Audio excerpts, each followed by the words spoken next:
So the main focus of the first two issues actually had very little to do with Hal Jordan. The first two issues is building the character of Sinestro, and we just see how much of a freak this guy is. He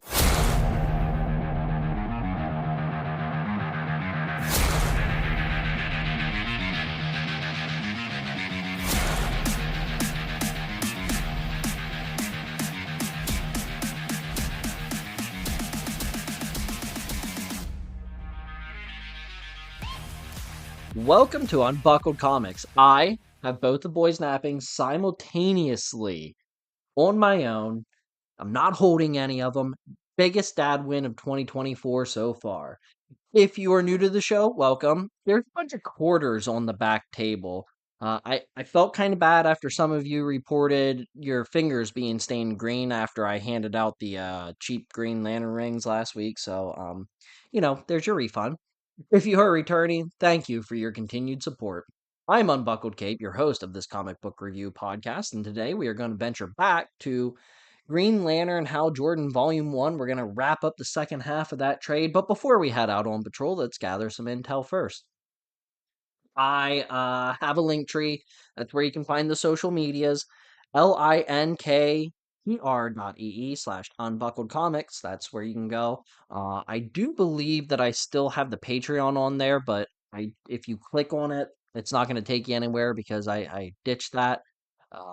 We're going to stop talking about it after this episode. Maybe one day it'll come back, but uh, never mind any of that. Hey, look, I have a Discord. I haven't been able to figure out how to turn it public yet, nor have I really had time to sit down and play with it. But just been really busy lately. If you have been following along with the show, you know I've been busy lately with Hershey Comic Con being last weekend, a week away, man. How was that a week ago already?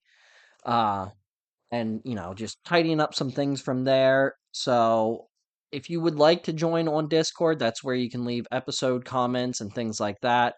Hit me up on Instagram or well, let's face it, Instagram's the best place because all the other ones I kind of just leave hang out there. I'm most active on Instagram, but hit me up on Instagram. I will get you an invite to our Discord, and you can do things like play our weekly game, uh, Capes Detectives, where I post clues every other day for people to guess what mystery character it is, and then the winner gets to pick next week's character. If no one wins, I pick the character, comment in episodes, and I'll probably put up some polls here soon. You'll also get to vote in the Unbuckled Tournament, which, by the way, Unbuckled Tournament, our last winner was Green Goblin, and that means that you guys will now get a case file report on Green Goblin. I think I have that scheduled for September. I can grab my book here and look if you want. Let's see. August. September, yes. Okay, so let's run over while I have you here for a few seconds. Where are we? We are in July, second week of July. So next week, we are going to be putting out one of my old Patreon episodes, and it's going to be What Killed the MCU and Why Deadpool Won't Save It. I love that episode. I cannot wait for you guys to hear it. It went over so well with the former Cape Crusaders, and I'm sure some of them will sit down and happily listen to it a second time, and I'm sure others will sit down and skip it altogether because it triggered them.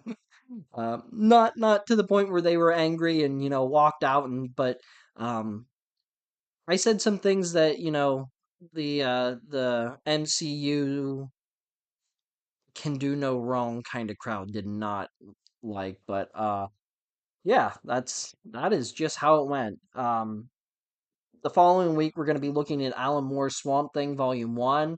I like that book. I was extremely surprised. Maybe the surprise read of the year so far for me. And then after that, we have episode 70 already. Holy macaronis. How are we at episode 70 already? I'm going to be joined by one third of the Retrotopia podcast. I will be joined by Sam, aka Storm Beagle, and we're going to be talking about Giant Size X-Men Volume 1. We already have that corded. It's in the bank. It's ready to go for you guys. Looking on to April, we have the first 2 weeks are going to revolve around Batman the Black Mirror. The third week in April, I'm going to sit down with Mrs. Cape. She had never been to a Comic Con before, and Hershey Comic Con was her first event like that. So we're going to sit down and see what it's like for a non nerd to just be plunged into that. I'm really looking forward to it. I think it will be a fun and unique conversation. After that, we are going to end August with Spider Man Blue. And then we're going to start September off with Robin Batgirl Year One. I am going to squeeze a very thick trade paperback into one episode. I typically don't do that, but I am doing it that this time because the following week, and I have not had this recorded, but the following week the plan is to sit down with the writer of Robin Batgirl Year One, Scott Beatty. He will come and join me on the show. I met Mr. Beatty on um at Hershey Comic Con, and I stumbled because I literally just maybe an hour ago got an email from him as we were going back and forth discussing a time and date to get together, and I headlined every email Mr. Beatty, and the last email he sent me was sounds good. Please call me Scott, and here I am calling him Mr. Beatty on the show. So Scott Beatty is looking to join us the second week of September.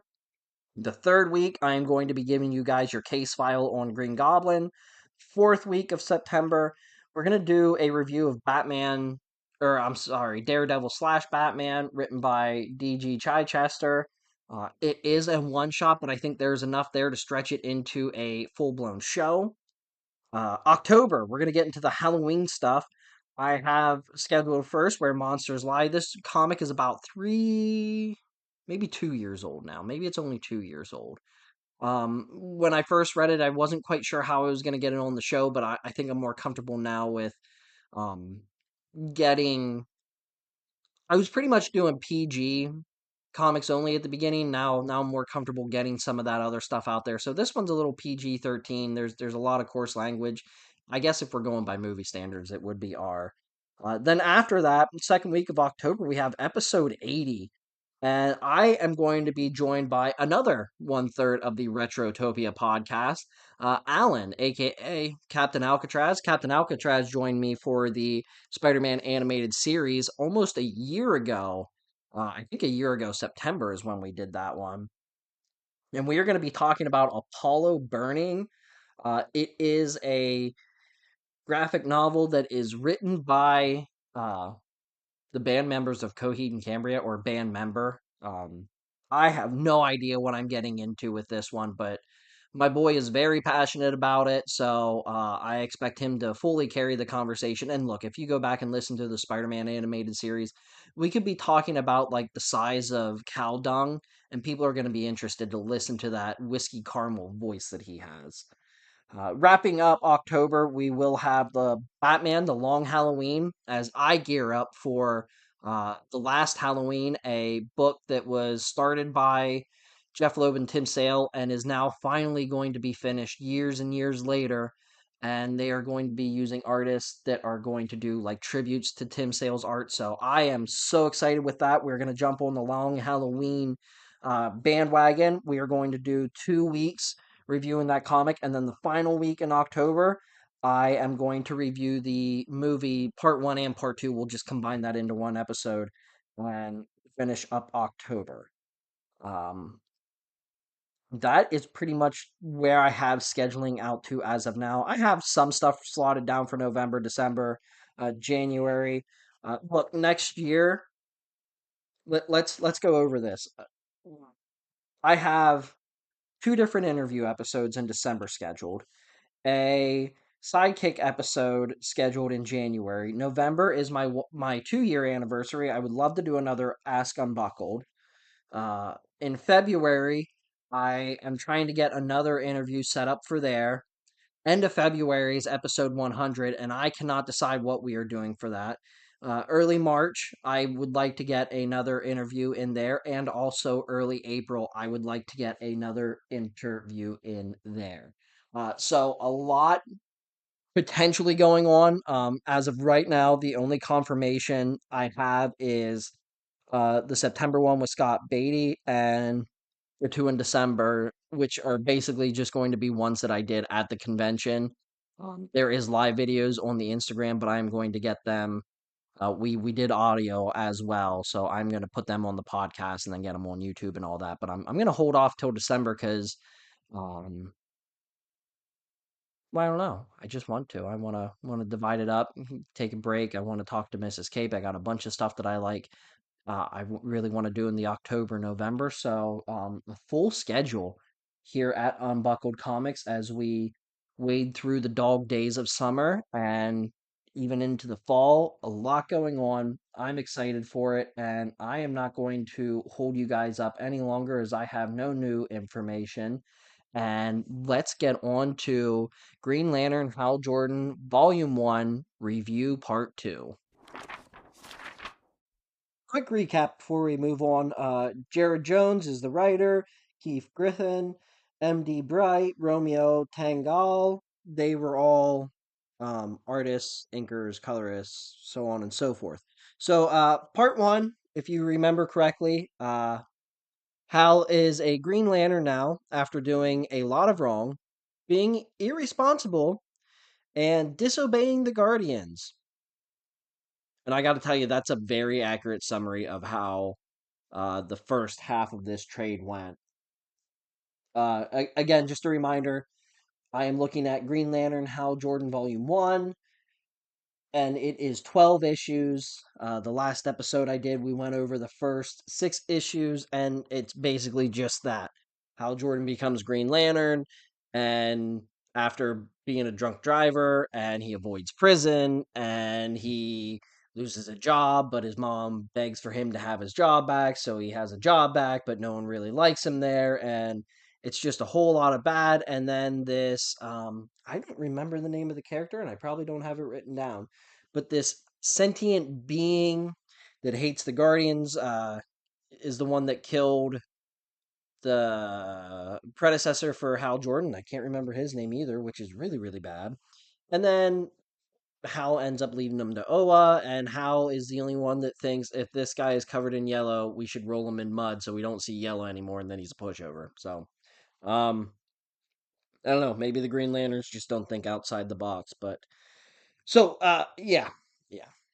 Issue number 7 is where we're going to pick up this review, and Hal gets 90 days in prison, which is kind of weird because issue number 6 ended with him coming out of the prison. Maybe, I don't know, like maybe that was just county, but this one starts off with him in court and he gets 90 days in prison. So I guess maybe a backstep. Anyway, he gets 90 days, and when his cellmate gets stabbed, he is assigned a caseworker. And this caseworker's name is Guy Gardner, former third round NFL draft choice of the NFL. Did I say did I say Guy Gardner, former NFL third round, and then restated the NFL? I guess I'm very proud that this guy was a professional football player. Anyway, we take a trip over to Oa where the Guardians are discussing Hal's future, and they decide that Sinestro is going to be the one that is best fit to train him. See, Sinestro rolls his own sector, and he rolls it with an iron fist, and his people fear him. And his uh he has like this just OCD, and he is an absolute control freak. And like, if one person accidentally drops a wrapper to a candy and it hits the ground, like he freaks out and punishes. Like it's crazy. And oh boy, here I go. So I'm gonna reference the Ryan Reynolds Green Lantern movie. I know. Just hear me out. That is actually right now, I would say most people's exposure to Green Lantern or what they think of when they think Green Lantern is that. If you grew up or if you were smart enough to watch the Justice League cartoons, you know that the best Green Lantern is John Stewart. But even so, anything other than that movie portrays Hal Jordan and Sinestro very differently. Anyway, point I'm getting at is most people probably don't know that that's like the start of Sinestro's downfall is his actual OCD. So, issue number 8, Sinestro goes on to break Jordan out of prison, and he is like super, like Sinestro is just complaining about how he has to train Jordan, and his sector is going to end up being in chaos because he's not there to help him, and his people need him, and they're hopeless without him, and blah blah blah blah blah. They go on a diplomacy mission where there are three different races plotting to control the galaxy's shipping trade. Sinestro just basically goes in and tries to reason with them, "Hey, don't do this. You can't do this. This isn't right." You know, basically, he kind of acts like the government, and oh, what's that called? They're looking to have a monopoly, and he's trying to get rid of this monopoly, but I can't figure out the actual term for it. I'm gonna forget it. I'm moving on. So these alien races don't necessarily like what Sinestro is saying, and when it doesn't seem to be going Sinestro's way, Hal Jordan does his impulsive thing and basically just jumps into a fist fight with these guys. And now I say he does the impulsive thing and jumps to it. They were threatening. Uh, this Hal Jordan in the latter six issues is actually quite different from the first one. He is much more less impulsive and much less dislikable, even though he still kind of is dislikable. We talked about that a lot in the last episode of the podcast. So, oop, turn a page. Well, that didn't make sense. Oh, but the main focus of the first two issues actually had nothing, well, had very little to do with Hal Jordan. The first two issues is building the character of Sinestro, and we just see how much of a freak this guy is. He is obsessive. He just wants control of everything. He panics at every little thing. He's always worried about chaos taking over. I mean, it honestly gets to the point where it's a little like, "Ugh, come on, let's get back to the story." You know what I mean? Like it's just a little bit too much, but that's the point of it, really. Issue number 9, Hal actually seems to be doing well with prison and his training, and he even made a friend out of Willie, his new cellmate. That is until a prisoner recognizes him as the quote unquote ring man and attacks Willie to try and get to Hal for the ring. So in the first six issues, Hal stops a bank robbery and they recognize him. So, uh, you know, that's not good. And when Willie is attacked, he is in critical condition, but because of Sinestro just showing up for training, he has to leave without even saying anything to a dying friend. And the reason Sinestro's in such a panic and just rips Jordan out of there is because he has a situation on his home planet. So they fly to Sinestro's home planet in his sector and they are attacked by the people. And it's a moment in this comic where you're like, oh, finally. You don't like Sinestro. He's not a likable character. He whines and bawls, and when his people revolt against him, it is just a sigh of relief. Like, whew, glad that's over with. Issue number 10, we see Sinestro lose his absolute gourd. Like, it's just as, like, it's wild. As he tries to convince himself that his people are under mind control, he has no idea that he is just a terrible, terrible person. He thinks his people are in mind control, right? So Hal ends up calling in reinforcements, but they are able to subdue Sinestro. Like he was going to wipe his own people out and start anew. Like almost like this big god complex thing between him and his home planet. There's flags down the middle of the street with his picture on it. When he flies into the planet, they're supposed to have like a parade and celebrate, and times when they're supposed to worship him. I mean, it is bad. He has a, what are they called? I think they actually just call it a youth group. He has this little youth group where he designates young members of the community to follow in his footsteps, and it's really, really, really bad. And it just kind of makes me wonder, like, well, I guess they do explain it later, and I don't know if I have it written down, so I'll just explain it now. Once you are through like your training phase and you have had a couple of like years of experience under your belt, the Guardians just don't check on you anymore. So Sinestro was running wild for years and just the Guardians just never checked on him. And look, I have every Lantern story I've read, I've gone, well, the Guardians aren't very smart. Like they just do dumb stuff constantly. I am not a big fan of the Guardians. And this is another one of those things that point to them being just dumb. So anyway, Hal is able to subdue Sinestro enough that he regains composure. And then Sinestro convinces Hal that they must flee to clear their names. And Jordan again wonders why he is caught up in everything, but just, that's kind of the run of the story is just everything bad that happens around him, and it's probably because he's not a great person. So, when the other lanterns show up to Sinestro's planet to, kind of help out and assist, the people attack the Green Lanterns yet again, and they're convinced that they've beaten Sinestro and Hal, but a bunch of lanterns show up and they are still fighting the lanterns. So the Tamar, the one that Hal first meets, goes down and talks to the leader of the rebellion, and she kind of explains to him that you know they don't want the lanterns help, they don't want them around, and they quickly realize after looking around the city that Sinestro's face is everywhere and he is very much in the wrong.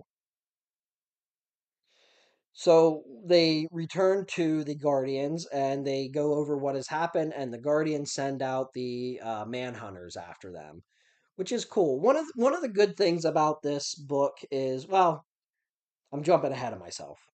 Issue number 11, there's a prison break. So the prisoners that know that Hal Jordan is Green Lantern devise a plan to get a hold of the ring by using a prison break as kind of a diversion, right?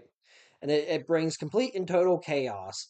And it threatens many lives, including that of Willie and Guy Gardner. When Hal and Sinestro show up to hide out in the prison until Sinestro can figure out how to clear his wacky name, the chaos throws Sinestro into another power trip. He is just freaking out that chaos follows him everywhere, and it is just like he goes berserk again, but nothing really ever comes out of it because the Manhunters show up and take him. And I think that this was a missed opportunity for the book.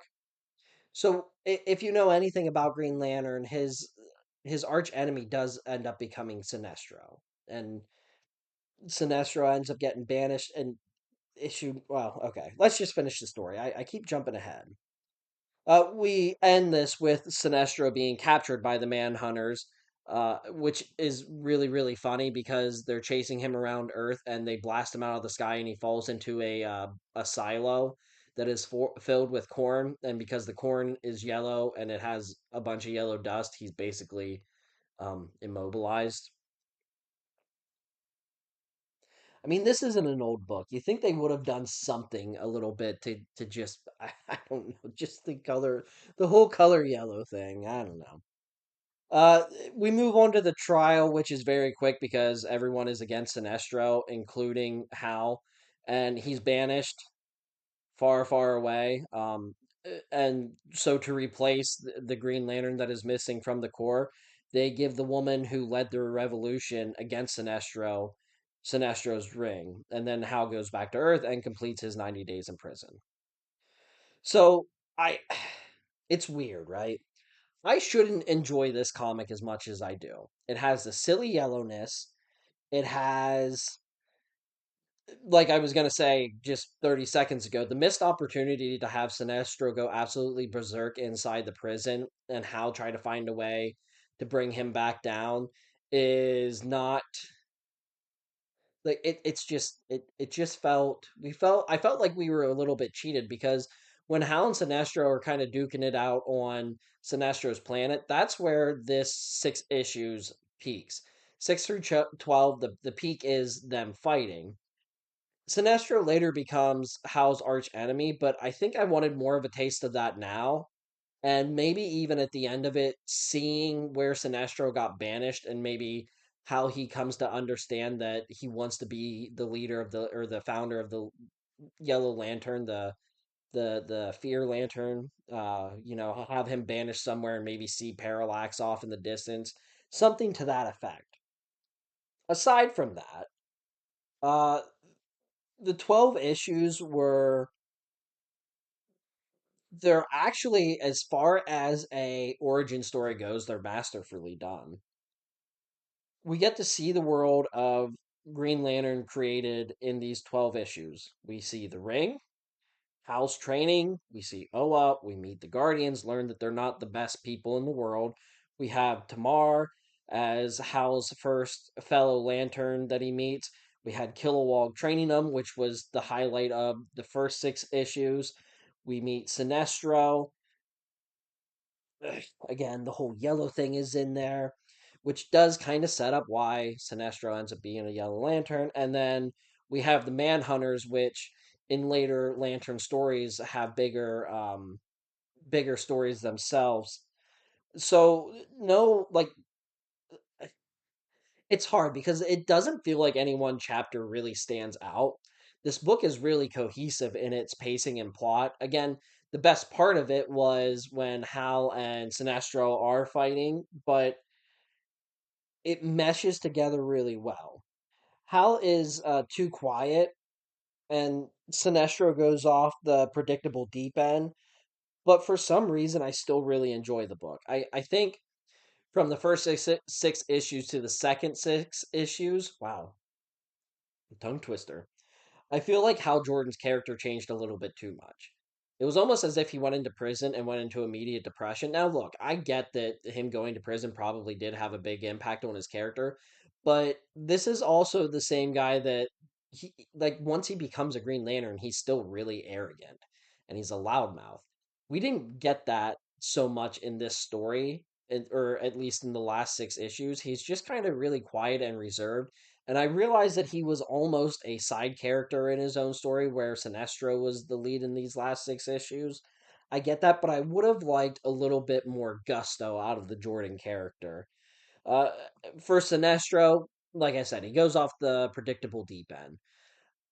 I don't think I would have liked a slower build because this trade does end with a conclusive ending. Sinestro gets banned. Hal finishes his 90 days in prison, and he sets off to be a new Lantern. Like, it's a good end to the origin arc, and it's not only Hal's origin, but also the origin of the Sinestro going evil. So, I guess maybe that's what it is. The first half is Hal's origin, and then the second half is the villain origin of Sinestro. I guess is probably the way they want you to look at it. It overall, it's an easy read, and like I said, it is an absolute solid origin story for Hal Jordan. It does, however, not warrant a feverish read, so I definitely can't put it up to a what are you doing? I didn't pick up this book and read it and like have that like, okay, I need to read another issue out of this. Like, it didn't suck me into where I wanted to just burn pages. It was just a good read. It was a good comfort read. I do think this is worth a read from really any comic book fans, because actually, as I'm thinking about it, let me pull up my phone here. Uh Hal Jordan first appearance.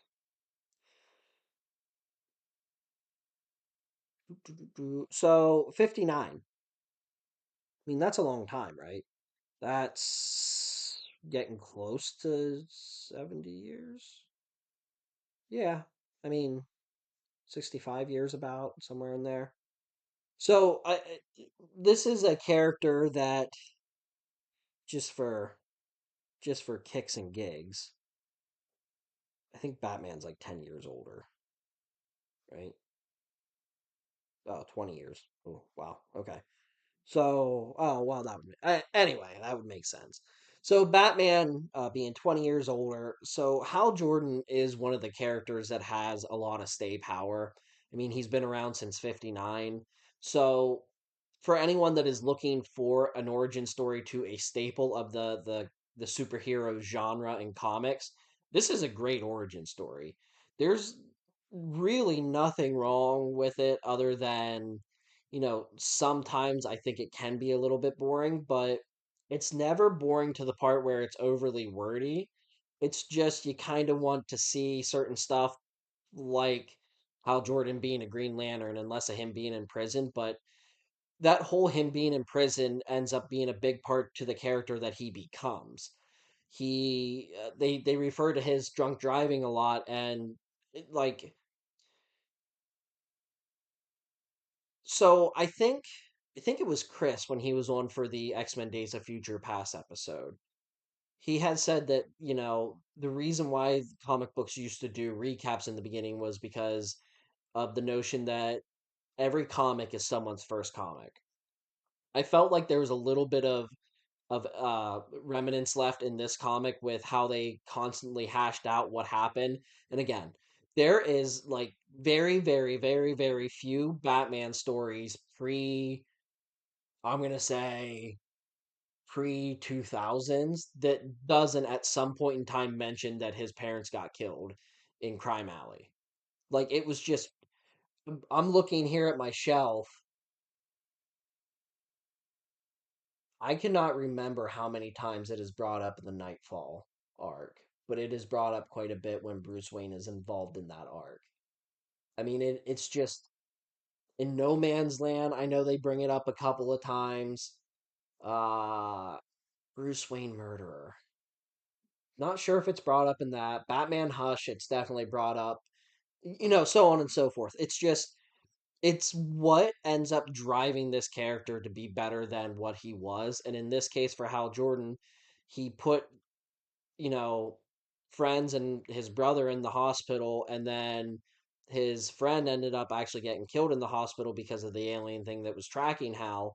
Uh, and that ends up being a big, plot point to his character and drives him to be the Green Lantern that he is. Now, he's still arrogant and, loudmouth at points and really doesn't do well with authority figures, which we still see quite a bit in this and the way he questions the Guardians. And at one point he even kind of says that he fears them a little bit, and he doesn't necessarily feel comfortable around them.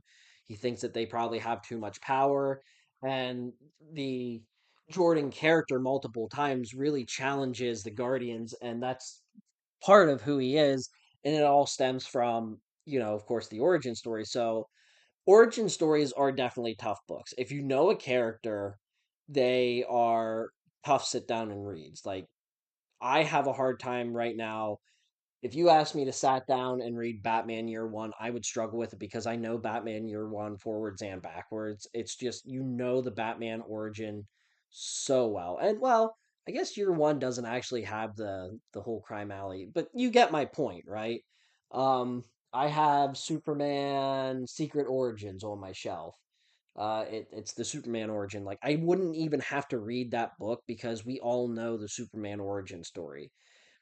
I don't think everyone knows the Green Lantern origin story, which is also one thing that it has going for it, which also gives it part of the reason why I bump it into the Get On It category is because his origin story isn't so well known as, the Holy Trinity of DC, or not as well known as maybe the Spider-Man origin or Captain America, things like that. So you do learn about the character quite a bit in this. So